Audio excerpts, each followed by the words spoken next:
Hello everyone and welcome to class all of you. Welcome to Unacademy Humanities. स्वागत है सभी का Unacademy Humanities के एक वन एंड ओनली चैनल पे। भाई ह्यूमैनिटीज का dedicated one and only channel Unacademy Humanities पे स्वागत है सभी का। तो जल्दी से सब लोग आ जाएं और पहुंच जाएं तो आगे बढ़ा जाए और आगे किया जाए। Let me check. Yes, Monu is in class. Welcome to class my dear Monu. Yes yes, everything is looking fine, everything is working fine here. Yes, that's the confirmation. सब चीजें कंफर्म हो चुके हैं और आज का दिन नया दिन और नया चैप्टर आपके लिए लेके आए हैं हम। और चैप्टर है आपका जो है the industrial revolution, modern history, modern world history पे based chapter the industrial revolution. Yes, Guddu, welcome to class my dear. So chapter बड़ा ही मजेदार होने वाला है। चैप्टर का नाम है द इंडस्ट्रियल रेवोल्यूशन, औद्योगिक क्रांति। भाई इस चैप्टर में हम पढ़ेंगे कि कैसे उद्योगों का विकास इंग्लैंड में हुआ। Yes, lot of student are there in the class. बिल्कुल बिल्कुल बिल्कुल, कोरियन अकाउंट, ओके, बिल्कुल। तो सभी लोग जल्दी से पहुंच जाए, जल्दी से आ जाए। चैप्टर है आज मॉडर्न हिस्ट्री का चैप्टर द इंडस्ट्रियल रेवोल्यूशन, जिसमें हम पढ़ेंगे कि कैसे मशीनें आई, कैसे इंडस्ट्रियां आई और कैसे उनसे प्रोडक्शन में इजाफा हुआ और कैसे उस प्रोडक्शन के इजाफे को औद्योगिक क्रांति का दौर कहा गया, समय कहा गया। वो पीरियड 1750 से लेके 80s 50s तक का, कई बुक में इसके ऊपर 70s 80s के ऊपर जो पीरियड है, जो दौर है, जिसके अंदर बहुत बड़े पैमाने पे जो विकास देखा गया है इंडस्ट्रियों में। पहले काम हाथों से होता था, पहले काम ट्रेडिशनल मेथड से होता था, पहले काम धीमे धीमे होता था, लेकिन बाद में काम होने लगा एकदम तेजी से, मशीनों से प्रोडक्शन में इजाफा देखा गया। और उसी दौर को, उसी समय को कहते हैं औद्योगिक क्रांति। और इसका पहला फेज, इसका पहला दौर देखा गया इंग्लैंड में। तो बहुत मजा आने वाला है इस चैप्टर में, क्योंकि ये चैप्टर है modern history based. Lot of thing is similar in today's world. Modern history का कुछ ऐसा कि वो सिमिलर होती हैं, उसको समझने में बहुत आसानी रहती है। तो मेरा नाम है जदायल और हम हैं आपके क्लास 11th और 12th के प्लस एजुकेटर।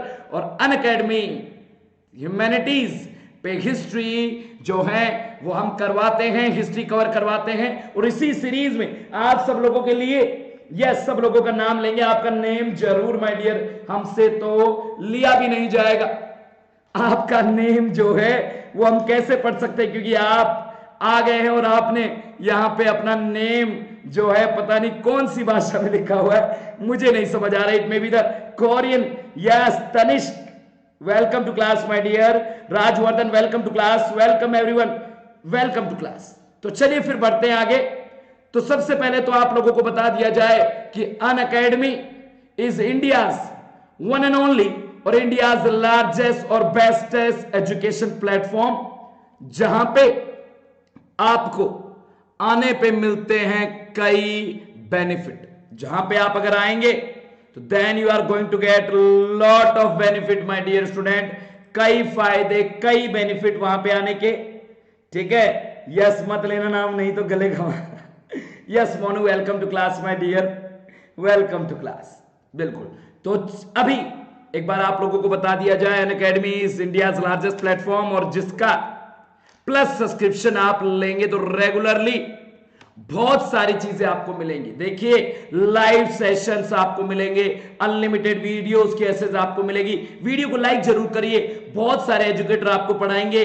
यहां पे कोर्स पूरी तरीके से कवर करवाया जाएगा। रेगुलर डाउट क्लियरिंग सेशंस होंगे, लाइव टेस्ट सीरीज होंगी, पीडीएफ मटेरियल आपको मिलेगा, आंसर राइटिंग सेशंस होंगे। Yes, good evening my dear.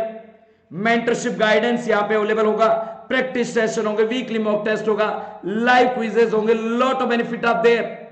Iconic subscription इससे भी और भी ज्यादा प्रीमियम लाइट फील आपको देगा, जहां पे आपको पर्सनल मेंटर्स मिलेंगे, पेरेंट्स कनेक्ट मिलेगा, लाइव डाउट सॉल्विंग सेशंस होंगे, स्टडी प्लानर होगा, वीकली रिपोर्ट आपको मिलेगी, प्लस के तो बेनिफिट उसमें है ही है।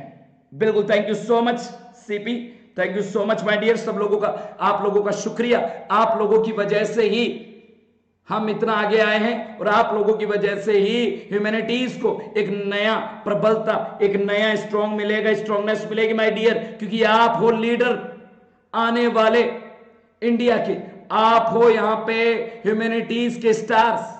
तो चलिए अब आगे बढ़े। अगर आप लेते हैं सीबीएसई का कोई भी सब्सक्रिप्शन, तो 22 नवंबर तक ले लेंगे तो ले लीजिए, क्योंकि क्रिएटिव कॉर्नर आपको फ्री ऑफ कॉस्ट मिलेगा। क्रिएटिव कॉर्नर आपको अनअकैडमी ऐप डाउनलोड कर लीजिए, वहां पे आपको मिल जाएगा माय डियर।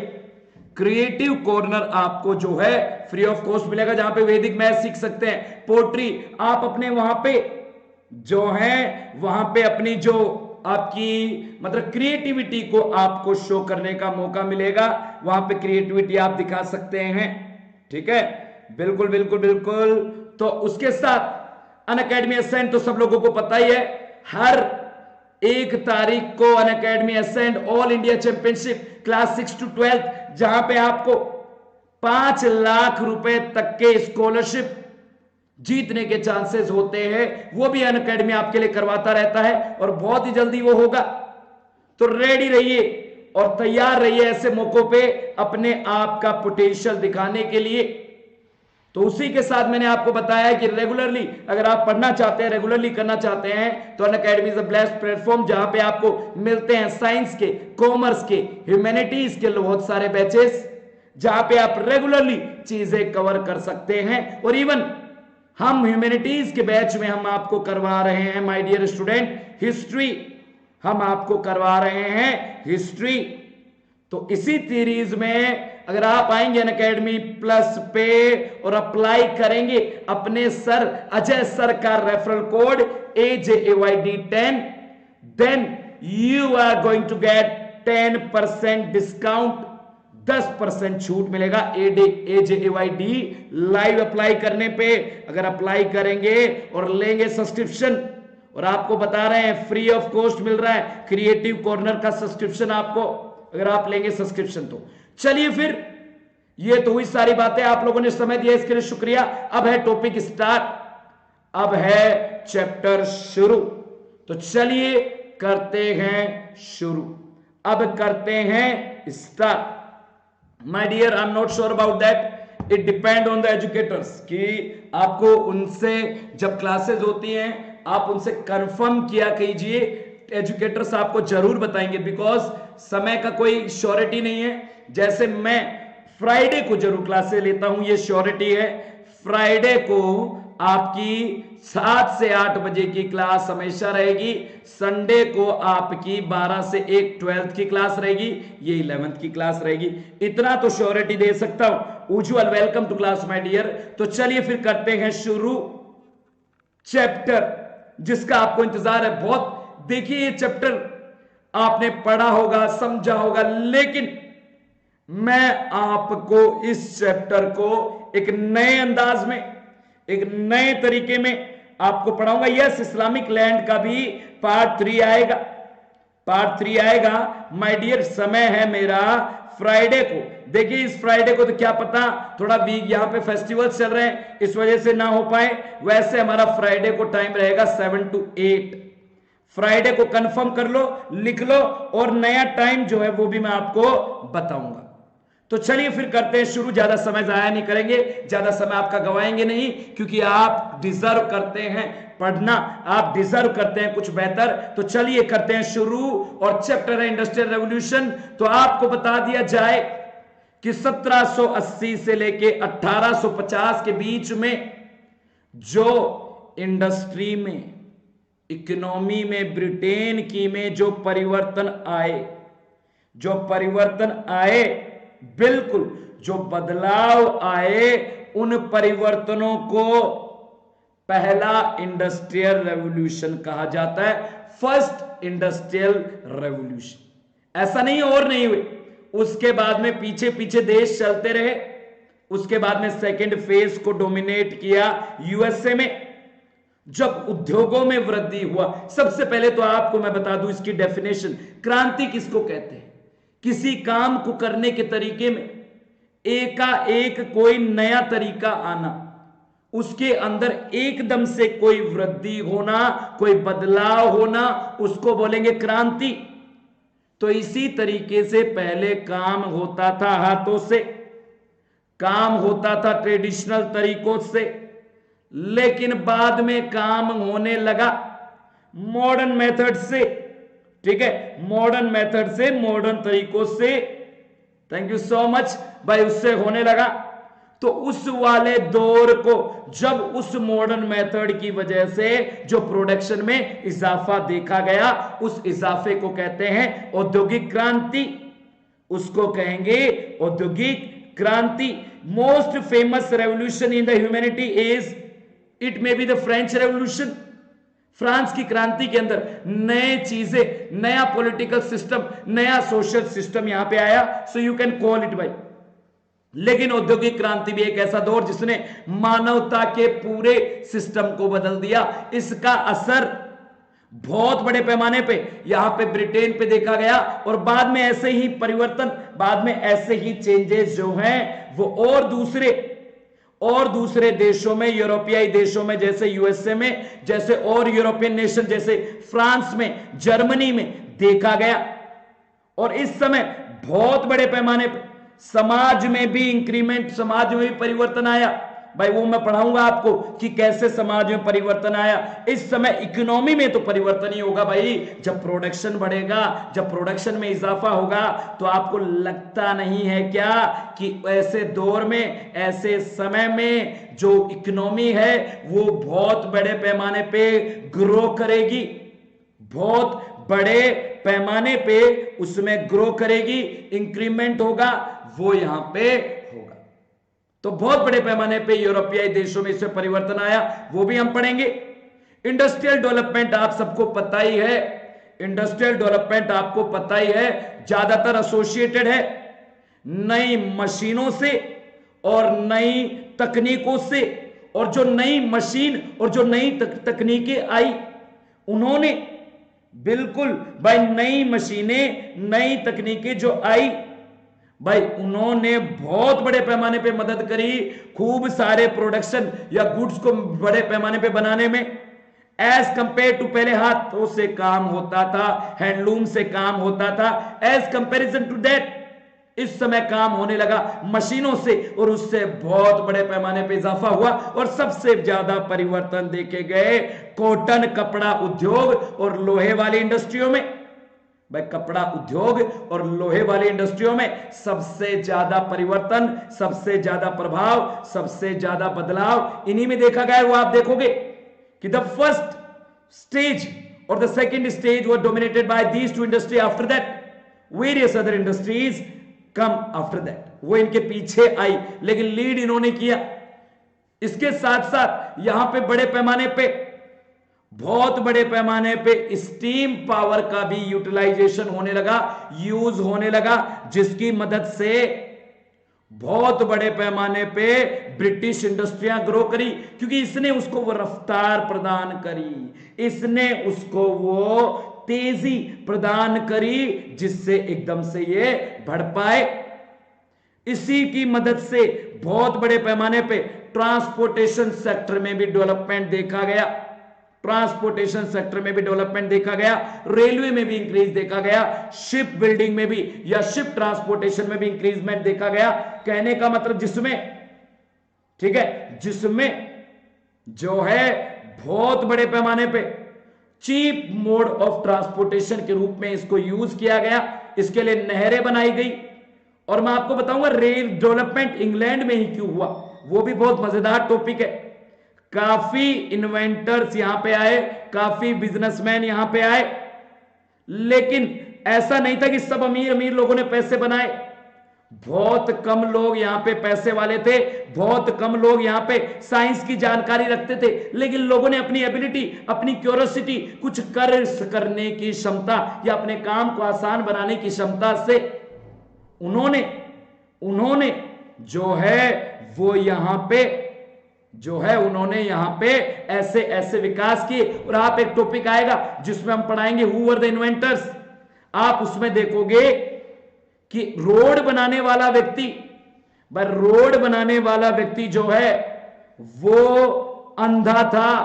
रोड बनाने वाला steam engine my dear James Watt ने किया है, और भी लोगों को इनिशियल तो और लोगों ने किया है, और उसको पूरी तरीके से डेवलप तो किया है जेम्स वॉट ने। तो आप देखोगे कि सिर्फ कुछ लोगों को साइंस, फिजिक्स, केमिस्ट्री की जानकारी, बाकी नॉर्मल लोग उनका तो कोई लेना देना ही नहीं था। उन्होंने ऐसे डेवलपमेंट किए और उनके डेवलपमेंटों के आधार पे औद्योगिक क्रांति इंग्लैंड में देखा गया, इंग्लैंड में हुआ।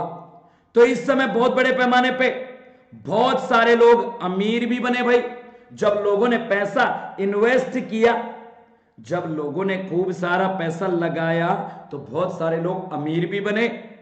पर ऐसी सिचुएशन में बहुत बड़े पैमाने पे गरीबी या स्लम्स की प्रॉब्लम या पुअर सैनिटेशन की प्रॉब्लम या बहुत सारी दिक्कतें भी देखी गई। और ऐसे ही समय में यहां पे पुअर वर्किंग कंडीशन भी देखी गई। लोगों के पास खाने को खाना नहीं, अच्छी शौचालय की फैसिलिटी नहीं, अच्छे रहने की फैसिलिटी नहीं, अच्छे वर्किंग कंडीशन की फैसिलिटी नहीं। Lot of problems are there in the cities और lot of problems are there with the industrial revolution industries. The industrial owners does not provide any kind of profit, any kind of जो मतलब कि किसी प्रकार का कोई भी उनको फैसिलिटी नहीं प्रदान करी, उनकी कंडीशन इंप्रूवमेंट का कोई काम नहीं किया, ना तो काम की घंटे सीमित, कुछ भी यहां पे बेहतर नहीं था। लोगों से शोषण किया जाता था। और जब आपको पता ही है बिल्कुल एडवांटेज भी थे तो डिसएडवांटेज भी थे। और ऐसी सिचुएशन में आप लोगों को बता दूं, जब लोगों का बहुत ज्यादा शोषण होता है भाई, जब लोगों को बहुत ज्यादा दबाया जाता है तो आपको पता है उनका गुस्सा निकल के आता है, और वो निकल के आएगा प्रोटेस्ट मूवमेंट के रूप में।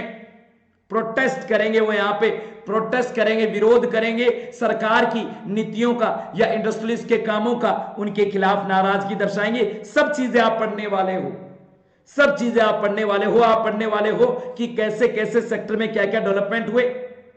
इंडस्ट्रियल रेवोल्यूशन से वर्कर के जीवन पे असर क्या पड़ा, महिलाओं के जीवन पे असर क्या पड़ा, भाई बच्चों के जीवन के असर क्या पड़ा, उसके खिलाफ विरोध कैसे शुरू हुआ, लोगों ने नाराजगी कैसे जताई, और आखिर में आप पढ़ोगे कि आखिरकार सरकार को विवश होके कैसे उनकी बातें माननी पड़ी, सुधार करने पड़े। या बिल्कुल industrialization topic explain please. Industrialization is a system या इंडस्ट्रियलाइजेशन या industrial revolution is a phase in which large production, भाई जिसमें बहुत बड़े पैमाने में, बिल्कुल उस समय ब्रिटेन में पार्लियामेंट थी, स्टेबिलिटी था। भाई ब्रिटेन में पार्लियामेंट 1688 में ही बन गया था, 1688 में ही ब्रिटेन में पार्लियामेंट बन चुका था, ब्रिटेन को स्टेबिलिटी मिल चुका था। और ब्रिटेन इस समय तो अपने पड़ोसी राज्यों को भी अपने अंडर ले चुका था, वो मैं आगे बताऊंगा आपको। तो बाद में आखिर में सुधार करेंगे, रिफॉर्म इस चैप्टर का सबसे आखिरी में है, वो हम पढ़ेंगे अलग अलग पार्टों में। बहुत सारे पार्ट आपको आने वाले हैं। और अगर आप और भी मोनार्की थी, monarchy was under the constitution और अंडर द पार्लियामेंट, और इसीलिए आज भी मोनार्की वहां पे बना हुआ है ब्रिटेन में। वो चीजें आगे की चीजें। तो चलिए सबसे पहले करते हैं शुरुआत इस औद्योगिक क्रांति के वर्ड की। सबसे पहले औद्योगिक क्रांति टर्म यूज किया एक यूरोपियाई स्कॉलर्स ने। दो यूरोपियाई स्कॉलर्स थे, एक तो थे जॉर्ज मिचलेट और एक थे फ्रेडरिक एंजल्स, भाई जर्मनी से। दोनों ने पहली बार इस वर्ड को यूज किया। पहली बार जो है इन्होंने इस वर्ड को यहां पे दिया, टर्म यहां पे दिया, टर्म यहां पे दिया, और इस टर्म को यूज यहां पे पहली बार भाई पहली बार इस वर्ड को, वो टर्म उन्होंने दिया, इस टर्म को यूज पहली बार जो है वो यहां पे किया। पहले फिलोसोफर यूज करने वाले पहले इकोनॉमिस्ट थे अर्नोल्ड टॉइन भी जो है उन्होंने पहली बार उन्होंने इसको यूज किया। उन्होंने कहा कि जो परिवर्तन, जो बदलाव ब्रिटेन की इंडस्ट्रियों में 1760 के बीच और 1820 के आए, वो बदलाव औद्योगिक क्रांति हैं। उन परिवर्तनों को हम औद्योगिक क्रांति कह सकते हैं। उन्होंने पहली बार, अर्नोल्ड टॉइनबी ने पहली बार बताया। प्लस उन्होंने जो है इस किताब की जो है कई सारे उन्होंने लेक्चर्स भी ऑक्सफोर्ड यूनिवर्सिटी में दिए और इन लेक्चर्स को पब्लिश भी किया गया 1884 में जो है इनको पब्लिश भी किया गया। माय डियर, हिज लेक्चर्स, भाई उन्होंने लेक्चर दिया ऑक्सफोर्ड यूनिवर्सिटी में। बहुत पॉपुलर व्यक्ति थे, ठीक है, बहुत पॉपुलर व्यक्ति थे। और उन्होंने यहां पे भाई सबसे पहले देखिए, it has been given here, I will go to the NCERT only, I will not create any kind of confusion, ठीक है। तो उन्होंने ऐसा दिया और ऐसा किया और उन्होंने लेक्चर्स दिए और पहली बार बड़े पैमाने पे इन लेक्चर्स को पब्लिश किया गया 1884 में। और लेक्चर का नाम है lecture on the industrial revolution England, जिसके अंदर बहुत सारे पॉपुलर एड्रेसेस इंक्लूड थे। Popular addresses, notes, other fragments, ये पूरा नाम है उस किताब का जो उन्होंने उस समय उस दौर में लिखी, जिसमें इंडस्ट्रियल रेवोल्यूशन को पहली बार लोगों को समझाया, पहली बार उन्होंने उनको समझाया। और बहुत सारे इतिहासकारों ने उनकी बातों से सहमति जताई।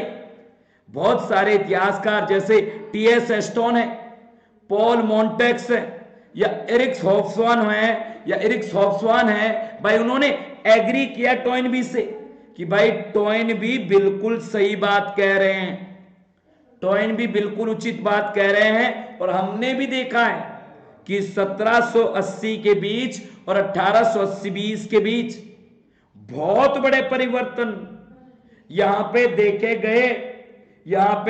गए। आयरन और कॉटन इंडस्ट्री में बिल्कुल बोल रहा है, इतिहास कह रहा है कि सही में ऐसे बड़े परिवर्तन हुए थे। उन्होंने बोला हम एग्री करते हैं, उनकी बात से एग्रीमेंट दिया।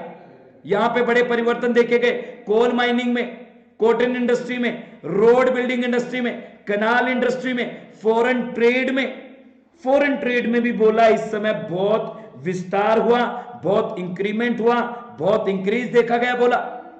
तो ऐसा हर किसी ने उनकी बात से एग्री किया, उनकी बात से सहमति जताई कि बिल्कुल सही बात है कि औद्योगिक क्रांति हुई थी। भाई ये पीछे का एक आपके लिए एक पीछे का बेस तैयार किया जा रहा है, सोर्सेज तैयार करे जा रहे हैं और उन्हीं सोर्सेज के आधार पे हम इस इंडस्ट्रियल रेवोल्यूशन को पढ़ेंगे।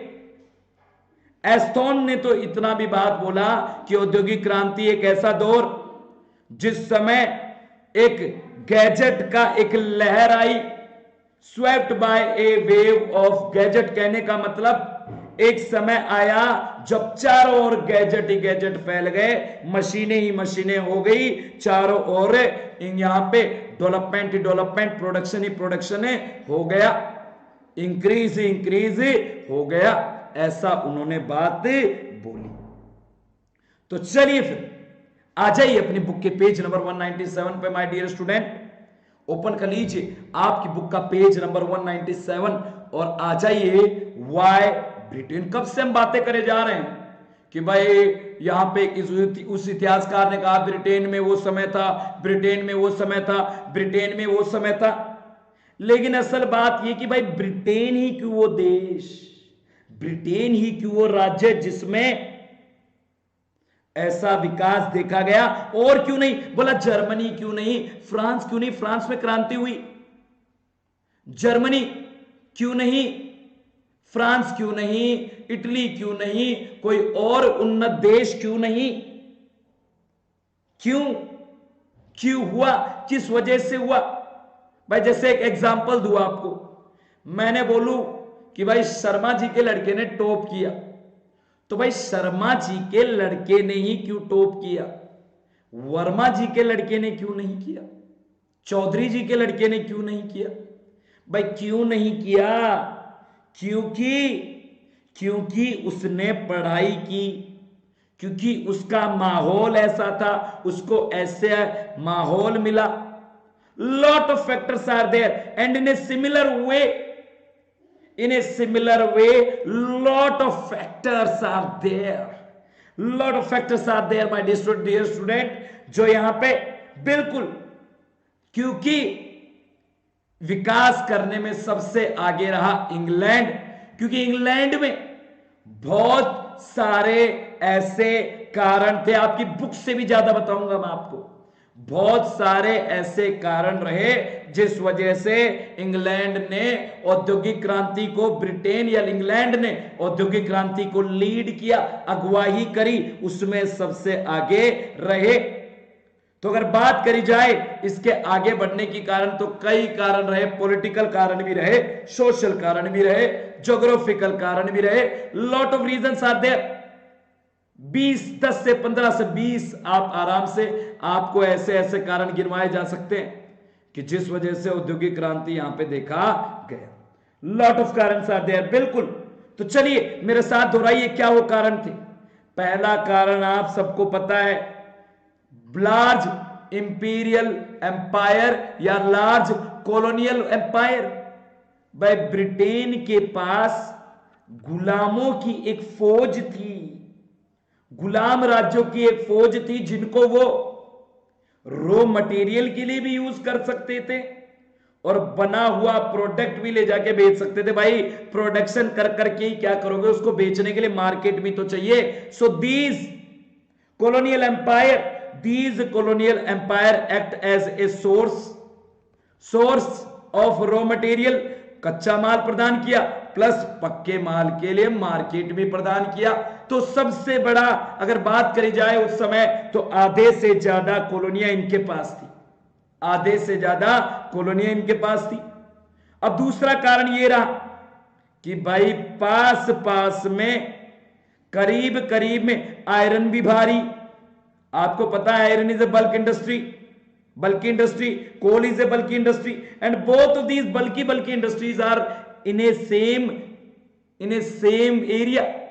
एक क्षेत्र में लोहे का भी और कोयले का भी, दोनों भारी भारी, दोनों पास में होने से वहीं पे यूज कर लिया गया, वहीं पे उपयोग कर लिया गया, और इससे भी उसने मदद करी बहुत बड़े पैमाने पे आयरन को प्रोड्यूस करने में. यह भी हुआ एक कारण. फ्रांस की क्रांति और उसके युद्ध भी. भाई फ्रांस की क्रांति चला, युद्ध चले, कई युद्ध हुए, नेपोलियन वॉर भी हुआ. तो ऐसे युद्धों के समय आर्मी के लिए खूब सारा प्रोडक्शन किया गया. तो इस समय भी बहुत सारे ये सब हुए, बहुत सारे ऐसे बदलाव देखे गए, बहुत बढ़िया. इवन सबसे ज्यादा इंपॉर्टेंट रोल प्ले किया ज्योग्राफिकल सिचुएशन ऑफ इंग्लैंड. जो ज्योग्राफिक, भाई भूगोलिक बोलते हैं ज्योग्राफिकल, मेरे को नहीं पता है ज्योग्राफिकल सिचुएशन. जो ज्योग्राफी वहां का रहा वो ऐसा रहा, आपको पता है इंग्लैंड चारों ओर से पानी से घिरा हुआ आइलैंड नेशन. भाई एक तो बाहर से कोई अटैक नहीं कर सकता, क्योंकि उस समय ना तो किसी के पास इतनी नेवी थी, ना किसी की क्षमता थी कि इंग्लैंड जैसे हाई नेवी अथॉरिटी या पावर के साथ भिड़ा जाए. खुद ये बहुत स्ट्रांग थे, खुद का ही नेवी बहुत स्ट्रांग था, ये कारण बना. प्लस अंदर अंदर अंदर अंदर अंदर अंदर अंदर खूब सारी नदियां, खूब सारी नहरें बहती थी, और इन्हीं नदियों ने इस माल को ले जाने, लवाइंग टैक्स का मतलब टैक्स लगाना, लवाइंग टैक्स का मतलब होता है टैक्स अप्लाई करना. तो ऐसी ऐसी नदियों ने एक इंपॉर्टेंट रोल प्ले किया, एक जाल सा बुन दिया ट्रांसपोर्ट का, जिसकी वजह से माल को लाना ले जाना आसान हुआ, संभव हो पाया. बहुत बढ़िया, शुक्रिया भानुप्रिया. भाई लाना ले जाना संभव हो पाया, ठीक है. तो उसने भी बहुत इंपॉर्टेंट रोल प्ले किया. भाई इवन एनवायरमेंट का भी कहीं ना कहीं रोल. भाई अच्छे खासे डेज होना, यस, फ्रॉम विच सी, भाई यहां पे जो है sea, so I have to see that, ठीक है, but it is surrounded by the sea, you can look in the map. एक बहुत बड़ा, सबसे बड़ा कारण यहां पे बना, सबसे बड़ा कारण जो भी है, मैं अभी मोनू वहां पे पहुंचूंगा, बिल्कुल अभी आगे है वो सब चीजें, लॉट ऑफ रीजन, ये तो अभी शुरुआत है, ये तो बुक में भी नहीं है, ये तो अभी शुरुआत है।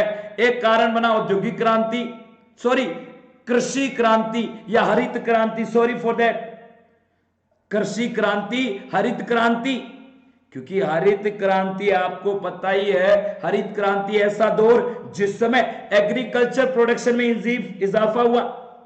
अब आपको पता ही, इंडस्ट्रियों को रॉ मटेरियल प्रोवाइड चाहिए, कच्चा माल चाहिए, तभी तो डेवलपमेंट होगा, और पैसा भी चाहिए। तो औद्योगिक क्रांति के समय खूब सारा प्रोडक्शन में इजाफा देखा गया, लोगों के पास पैसा आया तो उन्हीं लोगों ने इंडस्ट्री लगाई, और उन्हीं खेतों ने, उन्हीं एग्रीकल्चर प्रोडक्ट ने रॉ मटेरियल प्रोवाइड किया। तो कई कारण रहे हैं, इवन एग्रीकल्चर रेवोल्यूशन के भी। एक बहुत बड़े पैमाने पे साइंटिफिक इन्वेंशन भी इसका कारण बने, जो यहां पे साइंस में बहुत सारे इन्वेंशन हुए अलग अलग लोगों के द्वारा, जो अलग अलग यहां पे डेवलपमेंट हुआ या किया गया, वो भी इसका कारण रहा।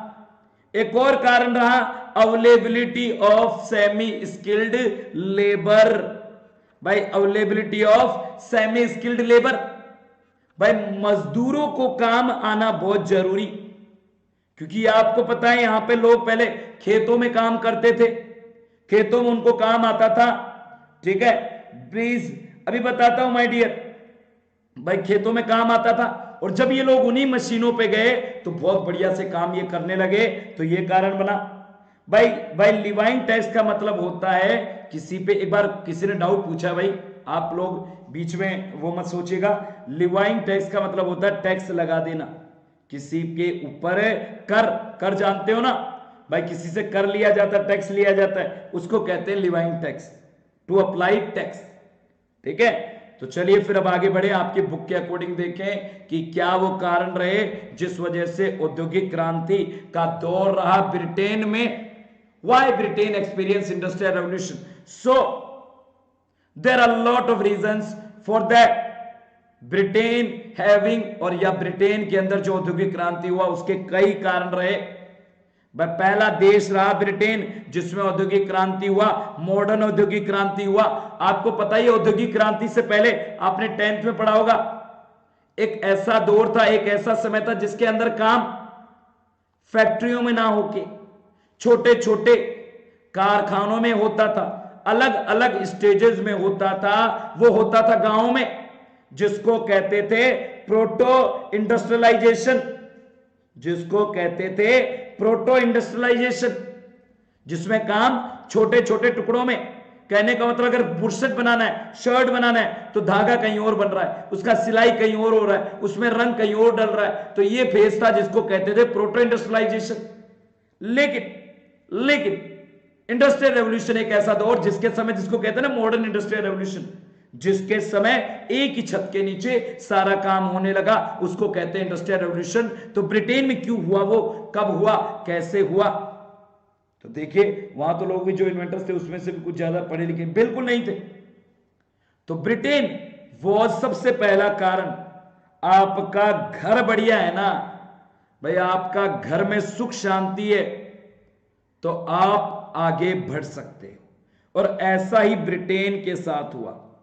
ब्रिटेन में राजनीतिक तरीके से उथल पुथल नहीं थी, कोई लड़ाई नहीं थी अंदर, कोई दंगा नहीं था। 17वीं शताब्दी में 1688 में मैंने बोला यहां पे मोनार्की पार्लियामेंट के अंडर काम करने को तैयार हो गई थी। गुड इवनिंग नूतन। तो मोनार्की तैयार हो गई थी, तो कहने का मतलब राजनीतिक स्थिरता तो सही हो गई थी। यहां पे जो राजनीतिक स्थिरता तो सही हो गई थी, इंग्लैंड भी इसमें आ चुका था, वेल्स भी इसमें आ चुका था, स्कॉटलैंड भी आ चुका था, और अब बाद में आयरलैंड को भी ये लोग मिला लेंगे। आयरलैंड को मिला लेंगे, वो बाद में आएगा भी, वो बाद में आएगा। तो इस समय सब इतना बड़ा क्षेत्र, इतना बड़ा एम्पायर, भाई इतना बड़ा एम्पायर, एक राजा के अंडर था। तो भाई आपको पता है एक राजा के अंडर इतना बड़ा एम्पायर होगा, इतने बड़े लोग होंगे, तो वहां पे एक जैसे कानून होंगे। व्यापार के लिए सबसे बढ़िया चीज है एक जैसे कानून होना, कॉमन और यूनिफॉर्म चीजें होना। जैसे एक जैसे कानून थे हर जगह, सिंगल करेंसी था सब जगह। करेंसी भी रुकावट प्रोड्यूस करता है, बैरियर प्रोड्यूस करता है, सिंगल करेंसी थी। मार्केट भी एक था, ना मार्केट में कोई रोक टोक थी ना कुछ था। तो इन कारणों की वजह से यहां पे मार्केट टूटा हुआ नहीं था।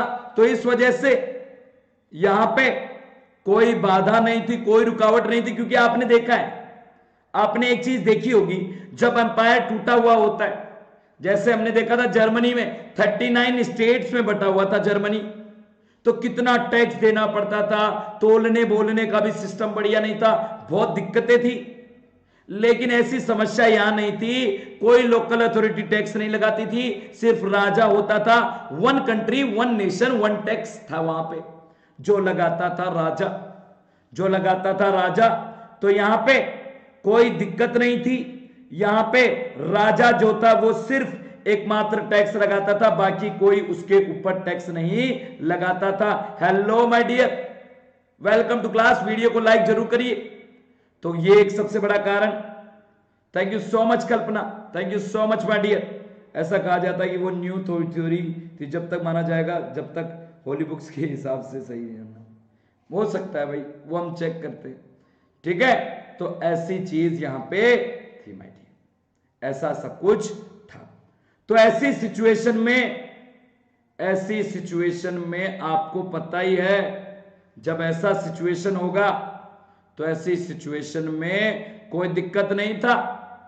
तो by the end of the 17th century, और ऐसे ऐसे व्यापार को आपको एक चीज बताऊं मैं भाई। अब देखिए, मैंने बोला कोई बाधा कोई दिक्कत नहीं। एक मिनट रुकिए भाई, एक मिनट रुकिए।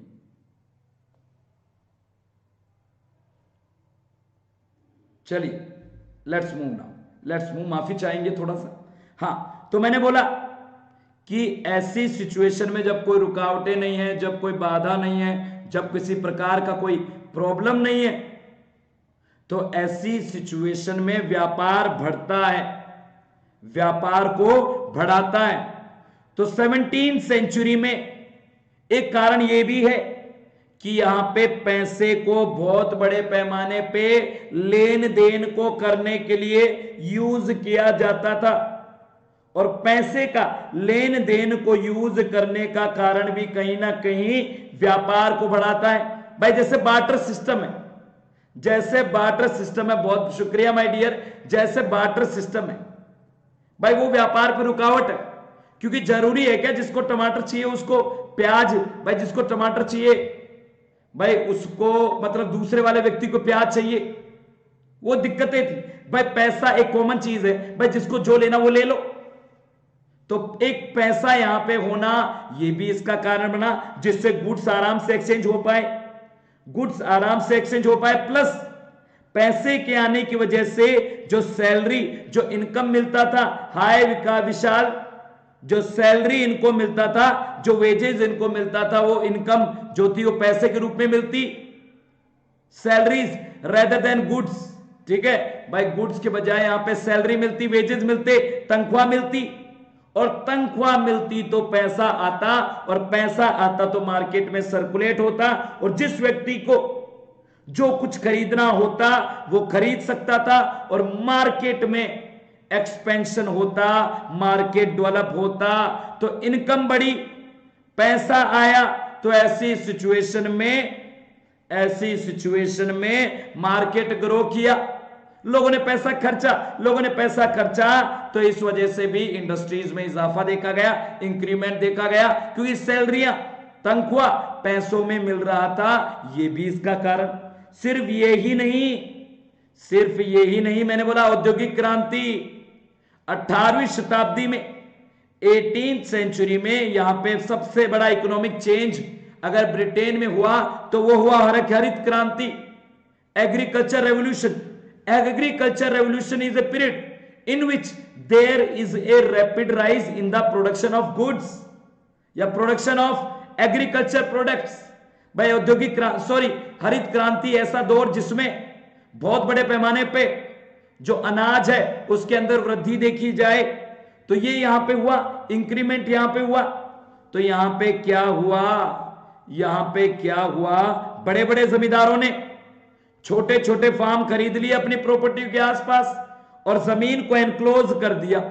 एनक्लोज मतलब तारबंदी कर दी, अपने कब्जे में ले लिया और बहुत बड़ा अपना क्षेत्र बना लिया। तो ऐसी सिचुएशन में जो लोग इन पे डिपेंड करते थे, जो लोग इन पे काम करते थे, बेचारों का काम चला गया, उनके पास कोई काम करने को नहीं था। तो यहां पे ऐसी सिचुएशन है, प्लस जहां पे वो जानवर चराते थे वो भी खत्म हो गया। ऐसी सिचुएशन में फूड प्रोडक्शन बढ़ा। भाई ये तो तरीका था कि भाई इसीलिए तो उन्होंने किया था कि छोटे छोटे टुकड़ों पे टेक्नोलॉजी अप्लाई नहीं कर सकते, बड़ा टुकड़ा होगा, बड़ा सब कुछ होगा, तो ज्यादा टेक्नोलॉजी अप्लाई करके ज्यादा प्रोडक्शन में इजाफा किया जा सकता है, ज्यादा प्रोडक्शन में इजाफा किया जा सकता है। लेकिन एक तो ये कारण बना कि इससे प्रोडक्शन बढ़ा, लेकिन इस वजह से लोगों का काम गया। भाई इस वजह से लोगों का काम गया। भाई जो लोग जानवर चराते थे, उन खेतों पे काम करते थे, थैंक यू सो मच, ठीक है, बिल्कुल भाई सोसाइटी गैप हो गया, गरीब अमीर बन गए, मतलब गरीब गरीब रह गए, गरीब अमीर अमीर बन गए। तो कॉमन लैंड भी खत्म हो गया, उनकी आजादी खत्म हो गई, उनके लिए जीवन जीना बहुत मुश्किल हो गया। जब जीवन जीना बहुत मुश्किल हो गया, खेतों में कोई काम नहीं रहा, तो यही लोग बाद में अच्छा भी हुआ है, वैसे तो अच्छा भी हुआ है, यही लोग बाद में शहरों में गए नई नौकरियों की तलाश में, और यही लोग शहरों में जाके टाउनों में रहने लगे और एज ए इंडस्ट्रियल वर्कर काम करने लगे। एज ए इंडस्ट्रियल वर्कर ये लोग वहीं पे काम करने लगे। ये भी कारण बना, ये भी इसका रीजन यहां पे बना, ये भी कारण बना। तो चलिए अब और देखें कारण कि और क्या कारण रहे जिस वजह से इतना विकास देखा गया। तो ऐसा ये कारण रहा शहरीकरण, अर्बनाइजेशन या टाउनों का विकास। क्योंकि आपको पता है इंडस्ट्रियां लगेंगी तो शहरों में, और इंडस्ट्रियल प्रोडक्ट का भी अगर कहीं यूज होगा, सर इससे तो लैंड पे ज्यादा प्रोडक्शन नहीं होता हो, नहीं, इस तरीके से ज्यादा प्रोडक्शन होता था। क्योंकि जमीन छोटे छोटे किसानों के पास होती, उनके पास कोई तकनीक नहीं, ठीक है, तकनीक नहीं, लेकिन उनके पास तकनीक, ठीक है भाई, उनके पास तकनीक। यहां पे ऐसा है माय डियर कि कैसे गांवों को खाली किया गया। जो ब्लू बॉक्स है उसके अंदर लिखा हुआ है, बिल्कुल भाई यहां पे लिखा हुआ है कि कैसे लोगों का जमीन गया, कैसे उनके खेत लूट लिए गए, कैसे जमींदारों ने उन पे कब्जा कर लिया। तो एक और कारण अगर रहा औद्योगिक क्रांति के ग्रो करने का, इलीगली का मतलब होता है गैर कानूनी तरीके से, गैर कानूनी तरीके से। तो सुनिए यहां पे बहुत बड़े पैमाने पे अगर यहां पे जो है भाई जो टाउन्स में इंक्रीमेंट हुआ वो इसका कारण बना। भाई खूब सारे शहर आए जिनके अंदर जनसंख्या में वृद्धि देखी गई, जनसंख्या में वृद्धि देखी गई, ये भी एक औद्योगिक क्रांति का कारण है। भाई ज्यादा लोग शहरों में रहेंगे, ज्यादा काम करेंगे, ज्यादा प्रोडक्शन का यहां पे फायदा उठाएंगे, ज्यादा प्रोड्यूस को यूज करेंगे। बिल्कुल बिल्कुल पोएम है उसके ऊपर, बिल्कुल। तो सुनिएगा माय डियर, आउट ऑफ 19 आप लोगों को इंग्लैंड के या ब्रिटेन के औद्योगिक क्रांति होने का कारण यही पता चल जाएगा। पूरे यूरोप में यहां पे जो शहर है उनका जनसंख्या बढ़ा 1750 से लेके 1820-80 में, सॉरी 1800 में, 1750 से लेके 1800 में जो है 19 शहर यूरोप में आए। पूरे यूरोप की बात कर रहा हूं, फ्रांस में, जर्मनी में, इटली में और भी कई कंट्री उसमें इंक्लूडेड। लेकिन उनमें से 11 सिटीज या 11 बड़ी जनसंख्या वाले टाउन ब्रिटेन में, भाई टाउन ब्रिटेन में, यह कारण नहीं बनेगा क्या? ये कारण बनेगा कि ब्रिटेन में सबसे ज्यादा अर्बनाइजेशन, सबसे ज्यादा शहरीकरण, सबसे ज्यादा जनसंख्या वाले टाउन, ये कारण बनेगा वहां के शहरीकरण का या वहां के इंडस्ट्रियल ग्रोथ का। ये लोग वर्कर के रूप में भी काम करेंगे और यही लोग उनके प्रोडक्टों को भी यूज करेंगे। और ऐसा ही सबसे बड़ा शहर, सबसे बड़ा टाउन यहां पे आया ब्रिटेन में, वो आया लंदन। और कहीं ना कहीं लंदन जो है वो औद्योगिक क्रांति का कारण भी बनेगा। और ये लंदन जो है वो मार्केट का सबसे बड़ा, बिल्कुल ये जो लंदन है यहां पे बहुत बड़ा ट्रेड सेंटर है, बहुत बड़ा व्यापारिक सेंटर के रूप में ग्लो करेगा और पूरे विश्व में प्रसिद्धि पाएगा। पूरे विश्व में प्रसिद्ध लंदन उस समय, और लंदन इतना प्रसिद्ध, इतना व्यापार उसमें होता तो औद्योगिक क्रांति क्यों नहीं होगा इसमें। भाई पहले व्यापार जो था वो मेडिटेरियन पोर्ट से होता था, आपको याद है? आपको याद है मेडिटेरियन पोर्ट? हमने इस्लाम वाले में भी पढ़ा था, आपने इस्लाम वाले में भी पढ़ा था, ठीक है, ठीक है, कि हमने इस्लाम वाले में पढ़ा था कि मेडिटेरियन सी, इटालियन जो पोर्ट थे, इटली के जो व्यापारी थे वो मेडिटेरियन सी को बहुत इंपोर्टेंस देते थे, वहीं से पूरा व्यापार होता था। अभी बताएंगे क्यों बना लंदन। लंदन बहुत इंपोर्टेंट सेंटर बना क्योंकि पूरा का पूरा व्यापार का फोकस यहां आ गया, पूरे के पूरे बड़े बड़े ऑफिस वहां पे थे, बहुत सारी चीजें यहां पे थी। पहले व्यापार को डोमिनेट करते थे मेडिटेरियन सी पोर्ट को इटली वाले या फ्रांस वाले, अब लेकिन ये व्यापार का सेंटर अब आ गया अटलांटिक पोर्ट्स पे, और जिनको डोमिनेट करने लगा ब्रिटेन या हॉलैंड। और इन्हीं व्यापारों को पैसा देता था, लोन देता था लंदन, इंस्टेड ऑफ पहले एम्स्टरडेम, बहुत बड़ा शहर था, बहुत ज्यादा फाइनेंस करता था इनको, बिल्कुल फाइनेंस करता था व्यापार को, लेकिन लंदन आ गया, लंदन ने इनकी जगह ले ली और इंटरनेशनल ट्रेड में एक बहुत बड़े ब्याज के या पैसे के फाइनेंस का स्रोत बन बैठा, फाइनेंस का स्रोत, फाइनेंस करने लगा खूब सारे बिजनेसों को। अब आपको पता ही है जब खूब सारे बिजनेसों को फाइनेंस करेगा तो ग्रो करेगा, ग्रो करेगा। और भी कई कारण है, इवन भाई लंदन जो है एक ट्रायंगुलर ट्रेड होता था। भाई ट्रायंगुलर ट्रेड मतलब त्रिकोणीय ट्रेड, तीन कोने वाला, एक और इंग्लैंड, एक और अफ्रीका और एक और वेस्ट इंडीज।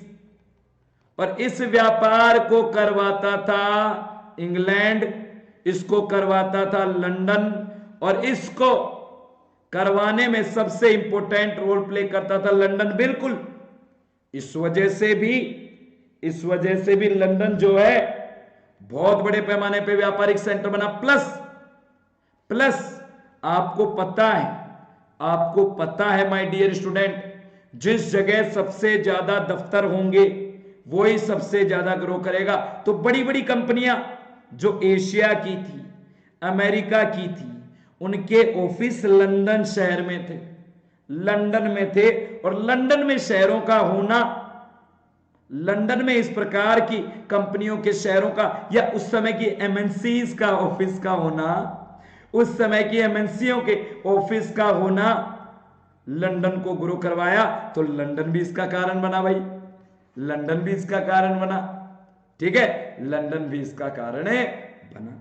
एक और कारण यहां पे आ रहा है, एक और कारण यहां पे इंडस्ट्रियल रेवोल्यूशन का आ रहा है। भाई कारण बड़े मजेदार है, कारण खूब सारे हैं। एक कारण रहा नदियों का एक नेटवर्क, नदियों का होना। अब भाई नदियां बहुत बड़े पैमाने पे यहां पे थी। अब बोलोगे सर नदियां क्या, पानी वानी पीने के लिए? नहीं, नदियों की मदद से उनमें जहाजे, वेसल्स चलाए गए और उन वेसल्स की मदद से गुड्स का मूवमेंट इधर से उधर किया गया, उधर से उधर किया गया। ये उसका कारण हुआ, ये उसके ग्रो करने का कारण बना, बिल्कुल। ब्रिटेन के 11 शहर में मार्केट ज्यादा था, बिल्कुल। तो ऐसा था, ठीक है। अंटिल द स्प्रेड ऑफ, और आपको पता है जब तक रेलवे नहीं आया, वाटरवेज डोमिनेट करता रहा, सबसे सस्ता और सबसे अच्छा, सबसे सस्ता। अरे माय डियर, ब्रिटेन पर सबसे बड़ा तो लंदन था भाई, ऐसे तो देख लो। हमारे इंडिया में भी 5 या 4-5 मेट्रोपॉलिटन सिटीज हैं, लेकिन दिल्ली सबसे बड़ा क्यों? दिल्ली सबसे क्योंकि कैपिटल है भाई, या फिर दिल्ली जो है वो मुख्य सेंटर है, सबसे ज्यादा वही है, ऐसे बोल इसके लिए, ठीक है कल्पना, इसी वजह से। तो यहां पे बहुत सारा क्षेत्र जो था 1724 में नदियों से 1160 मील जहाज चलाए जा सकते थे, ठीक है, 1160 मील जहाज चलाए जा सकते थे। तो आपको लगता नहीं है क्या, आपको लगता नहीं है क्या कितने बड़े पैमाने पे, कितने बड़े पैमाने पे यहां पे ट्रांसपोर्टेशन किया जा सकता था। यहां पे नेविगेबल वाटर था जिसमें जहाजें चल सकती थी। और आपको बता दूं, शहर के किसी भी कोने में चले जाओ, हर 15 मील में आपको कोई नदी, आपको कोई कैनाल मिल जाएगी। तो आपको लगता नहीं है क्या ये भी कारण बनेगा? हमारे यहां पे जैसे गंगा नदी है, उसके ऊपर जहाज से माल इधर से उधर किया जाता है, वहां पे हर 15 किलोमीटर में नदियां हैं। तो इन नदियों ने एक जाल सा बना और माल को लाना ले जाना संभव कर पाया। और इवन 1800 में यहां पे 1 लाख सेलर जो थे ऐसे ऐसे जहाजों पे काम कर रहे थे, इस प्रकार के कोस्टर्स पे काम कर रहे थे। तो सोच के देखो कितना ग्रोथ था वो सिस्टम, कितना ग्रोथ था। एक और कारण आप पूछ रहे थे ना कि सर ब्रिटेन कैसे ग्रो किया, जरा बताना, लंदन कैसे ग्रो किया। तो भाई आपको पता ही है, इंडस्ट्री लगानी है, कोई काम करना है, किसी प्रकार का कोई ग्रोथ करना है, तो पैसा चाहिए, पैसा चाहिए। और पैसा प्रदान किया इंग्लैंड के अंदर आए बैंकों ने। और ऐसा ही एक बैंक यहां पे आया, वीडियो को लाइक जरूर करिए भाई। ऐसा ही एक bank centre of the country financial system यहां पे आया, bank of England found out किया गया 1964 में। बिल्कुल उस समय थे भाई, इन जहाजों में स्टीम इंजन लगाया जा रहा था, बिल्कुल 1964 में। इस प्रकार के व्यापार को इधर से उधर करने के लिए, व्यापार को चलाने के लिए एक फाइनेंशियल सिस्टम की जरूरत चाहिए थी। तो इंग्लैंड एक सेंटर था और उसके बैंक उसको यहां पे फाइनेंस कर रहे थे, उसको करवा रहे थे। 1784 में अगर बात करी जाए तो 1784 में पूरे इंग्लैंड के 100 राज्यों में बैंक थे। 100, देयर वर 100 प्रोविंशियल बैंक्स। भाई यहां पे 100 प्रोविंशियल बैंक्स इंग्लैंड में थे। और अगले 10 सालों में वो ट्रिपल हो गए। ट्रिपल का मतलब समझते हो, वो 300 हो गए, वो 300 हो गए। बैंक कितनी तेजी से बढ़ रहे हैं, बैंकों का होना भी बहुत जरूरी, क्योंकि बैंक पैसा देंगे उस व्यापार के लिए, उस व्यापार को करवाएंगे, वो भी हम पढ़ेंगे। 1820 में ये बैंक बढ़ के 600 बैंक हो गए। 600 ब्रांचें पूरे इंग्लैंड में थी और 100 ब्रांचें, 100 बैंक अकेले लंदन में थे। इस वजह से भी लंदन ग्रो किया। Large network of finance a large network of bank which provide cheap credit, जिन्होंने सस्ता सस्ता पैसा प्रोवाइड किया और उस पैसे से इंडस्ट्रियां चल पाई, इंडस्ट्रियां लग पाई और इंडस्ट्रियां ग्रो कर पाई। इन पैसों से बहुत बड़े पैमाने पे इंडस्ट्रियों की रिक्वायरमेंट, उनके लिए मशीनें लाने की रिक्वायरमेंट, उनके लिए खर्चा करने की रिक्वायरमेंट पूर्णतया पूरी हो पाई, पूर्णतया ग्रो कर पाई, पूरी तरीके से ग्रो कर पाई। तो इसने भी बहुत इंपॉर्टेंट रोल प्ले किया।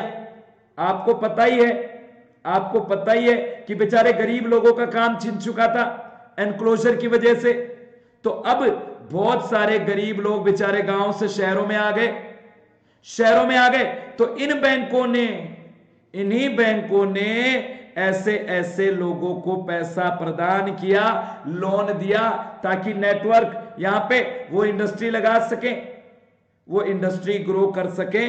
और प्लस जो नेटवर्क था भाई, जो गुड ट्रांसपोर्ट नेटवर्क था, उसने भी बहुत इंपॉर्टेंट रोल प्ले किया।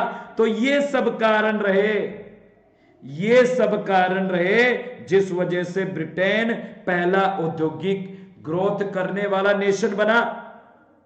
ठीक है, एनीवन? बिल्कुल पेज है 198। इंडस्ट्रियल डेवलपमेंट करने वाला नेशन बना। सेकंड पैराग्राफ तक हम कर चुके हैं। बिल्कुल कैनाल नेटवर्क बनाया गया, तब रेलवे रिवर बढ़िया था। कैनाल तो उसको सब्स्टिट्यूट करने के लिए, कनेक्ट करने के लिए बनाया गया, वो हम पढ़ेंगे आगे। सिर्फ यही कारण रही, सिर्फ यही कारण नहीं, और भी कारण हैं जिस वजह से औद्योगिक क्रांति हुई, जिनको हमें भूलना नहीं चाहिए, जिनको हमें याद रखना चाहिए। तो पहला कारण तकनीकी विकास, जो बहुत तेजी से इंग्लैंड में हुआ, यहां पे बहुत तेजी से इंग्लैंड में हुआ।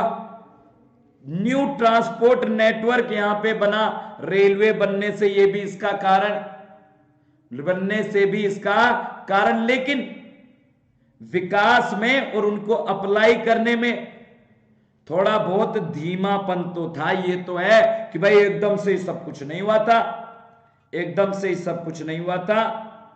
जो नई तकनीक है वो एकदम से ही नहीं अपनाई गई थी, एकदम से ही नहीं अपनाई गई थी कि एकदम से आ गई, सबने अपना लिया और सबने ले लिया। हर कोई डर रहा था उनको यूज करने से, लेकिन कहीं ना कहीं इन्होंने भी काम किया, टेक्नोलॉजी ने भी काम किया, तकनीक ने भी काम किया, और नए ट्रांसपोर्ट नेटवर्क ने भी, माय डियर स्टूडेंट, उसने भी काम किया ग्रो करने में। रेलवे ने भी काम किया, प्लस तकनीक ने भी काम किया। चाहे इनको धीमे धीमे, धीरे धीरे अपनाया गया हो, लेकिन इनको अपनाया गया, इनको जगह दी गई, और इन्होंने भी बहुत इंपॉर्टेंट रोल प्ले किया, ग्रो करवाया। ठीक है, ये भी कहीं ना कहीं उसका कारण है बने। तो आप लोगों को बता दूं कि क्यों हुआ ग्रोथ, क्यों हुई इंडस्ट्रियां, क्यों आया ऐसा इंक्रीमेंट। तो 26,000 इन्वेंशन हुए थे 18वीं शताब्दी में, 18वीं शताब्दी में, और उसमें से आधे तो इस पीरियड में हुए थे। इसी वजह से औद्योगिक क्रांति हुआ। बोला 26,000 टोटल इन्वेंशन हुए 18वीं शताब्दी में। 18वीं शताब्दी का मतलब 1700 से लेकर 1800 बीच में। लेकिन आधे से ज्यादा यहां पे डेवलपमेंट हुए 1782 की वजह, 82 से लेकर 1800 तक, और ये ही आधार बने इंडस्ट्रियल रेवोल्यूशन का। इस समय बहुत बड़े पैमाने पे परिवर्तन देखा गया आयरन और कोल इंडस्ट्री में, बहुत बड़े पैमाने पे परिवर्तन देखा गया कपड़े बुनने या बनाने वाले सिस्टम में, बहुत बड़े पैमाने पे विकास देखा गया स्टीम इंजन में या स्टीम पावर में, बहुत बड़े पैमाने पे रेलवे में। तो ये सारे विकास देखे गए, और इसी के आधार पे इंडस्ट्रियल रेवोल्यूशन हुआ। इस तकनीकी विकासों की वजह से, इन इन्वेंशन की वजह से, जो अलग अलग सेक्टर में हुए, जिनकी अलग अलग करके, एक एक ही करके जो है मैं आगे आने वाले पार्टों में कवर करवाऊंगा। वीडियो चाहते हो तो कमेंट करो, चैनल को सब्सक्राइब करो, लाइक करो, प्लस बताओ कि सर वीडियो दीजिए। तो ये विकास भाई इसीलिए तो बोल रहे हैं कि इस समय औद्योगिक क्रांति हुआ, क्योंकि ज्यादातर विकास इसी समय हुए, कल्पना, और इसी वजह से इंडस्ट्रियल रेवोल्यूशन हुआ। अभी नहीं, अभी बस थोड़ा सा बचा हुआ है, आपकी बुक में नहीं है, लेकिन मैंने ये एक्स्ट्रा डाला हुआ है। चेंजेस क्या हुए औद्योगिक क्रांति से? पहले काम हाथों से होता था, अब काम किससे होने लग गया? अब काम होने लगा बिजली या पावर से चलने वाली मशीनों से या टूल से। बहुत बड़े पैमाने पे स्टील मेकिंग फैक्ट्रियां आई, जिसकी वजह से जो है भाई आपको पता ही है लोहे की डिमांड बढ़ी, और उसको स्टील मेकिंग इंडस्ट्रियों ने पूरा किया। यहां पे टेक्नोलॉजी का यूज बढ़ा, जिसकी वजह से फार्मिंग बड़े पैमाने पे हो पाया, इंक्रीज हो पाया। कल जो है वो कल का तो एक बार कंफर्म करे नहीं, एक बार कंफर्म कर देंगे। स्टीम इंजन यहां पे आया, जिससे ट्रांसपोर्टेशन में ग्रोथ देखा। व्यापार में एक व्यापार का पूरा सिस्टम ग्रो किया। सबसे बड़ा अब यहां पे चेंज, पहले हाथों से काम होता था, अब यहां पे कम से कम लेबर और ज्यादा से ज्यादा प्रोडक्शन का यहां पे जो है वो बता देंगे माय डियर, जो है हम वो बता देंगे। कल तो नहीं, एक काम करता हूं, रुको मैं बताता हूं तुम्हें शेड्यूल, तुम्हें बताता हूं, तुम चिंता मत करो भाई, तुम्हें अभी शेड्यूल बता देता हूं मैं, रुकिए, कहीं मैं चाहिए मैं बता देता हूं, रुकिए रुकिए। हाँ, अब है क्लास तुम्हारी, मैं बता दूं, एक तो है 17 अक्टूबर को,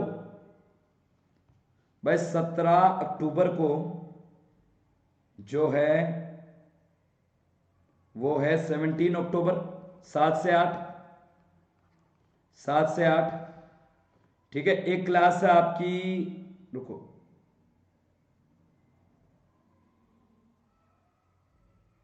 बीस अक्टूबर को, 20 नवंबर को, सॉरी 20 नवंबर को भाई, नवंबर 17 नवंबर, 20 नवंबर को 7 से 8, ठीक है, ये ट्यूसडे को है। और एक क्लास है आपकी 24 नवंबर को 7 से 8, 24 नवंबर को 7 से 8। और भी कोई क्लास होगी तो मैं आपको बता दूंगा, और भी कोई क्लास रही तो मैं आपको बता दूंगा। ये सारे लोग नोट डाउन कर लीजिए, बिल्कुल Shivam, welcome to class my dear, welcome to class, स्वागत है आपका। ये सारा का सारा टाइम है, वीडियो को जरूर लाइक करिएगा सब लोग। 17 नवंबर को 7 से 8, 20 नवंबर को 7 से 8, 24 नवंबर को 7 से 8, ठीक है भाई, 7 से 8 यही समय रहेगा। इस समय आपसे मिलेंगे, आपसे बात करेंगे, चैप्टर पढ़ाएंगे, और जो चैप्टर्स पार्ट में कवर हो रहे हैं उनको आगे बढ़ाएंगे, ठीक है। सो इसी के साथ अलविदा कहने का, सर को बाय कहने का समय आ चुका है। वीडियो को लाइक जरूर करिए, चैनल को सब्सक्राइब कीजिए। Unacademy is India's largest and leading platform, and this channel is one and only humanities channel on this platform. इस प्लेटफॉर्म पे जो है वो एकमात्र चैनल है अपना, एकमात्र चैनल है भाई, तो इसको आगे फैलाना है, इसको ग्रो करवाना है, ठीक है, ठीक है।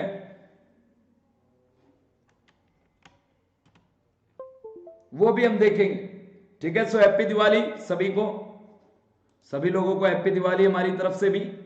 तो मुझे उम्मीद है आप सब लोगों को बढ़िया से समझ आया होगा, बढ़िया से मैं पढ़ा पाया हूंगा, और आगे की चीजें भी आपको आगे कवर करवाऊंगा। अब हम देखेंगे कैसे अलग अलग सेक्टर्स में अलग अलग डेवलपमेंट हुए और अलग अलग विकास देखे गए और अलग तरीके से हुआ सारी चीजें, वो भी हम देखेंगे। प्लस हम देखेंगे प्रोटेस्ट कैसे हुआ, लोगों के जीवन पे असर कैसे पड़ा, वो आगे आने वाले पार्ट में पढ़ेंगे, ठीक है, वो आगे आने वाले पार्ट में पढ़ेंगे। सो बाय एवरीवन, टेक केयर। और अगर आप नहीं है अनअकैडमी प्लस पे तो आ जाइए, अनअकैडमी ऐप को डाउनलोड कर लीजिए, हम वहां भी बहुत सारी क्लासेस लेते हैं। हम क्रैकर्स नहीं फोड़ते हैं, वैसे भी नहीं फोड़ते हैं, ऐसा नहीं कि हम दिखावटी बोल रहे हैं, हम वैसे भी नहीं फोड़ते हैं भाई। बाकी अब तो बिल्कुल नहीं फोड़ना भाई, वैसे ही पोल्यूशन बहुत ज्यादा हो रहा है। तो शुक्रिया सब लोगों का मेरे से इतना सही तरीके से पढ़ने पे, और पढ़ते रहो और आ जाइए अनअकैडमी प्लस पे और अप्लाई कीजिए मेरा referral code AJEYT live. So bye Prashant, yes बोलिए my dear, bye everyone, take care, ध्यान रखना, सब लोग अपना ख्याल रखो, सब बेहतर से रहो, बढ़िया से रहो, बाय।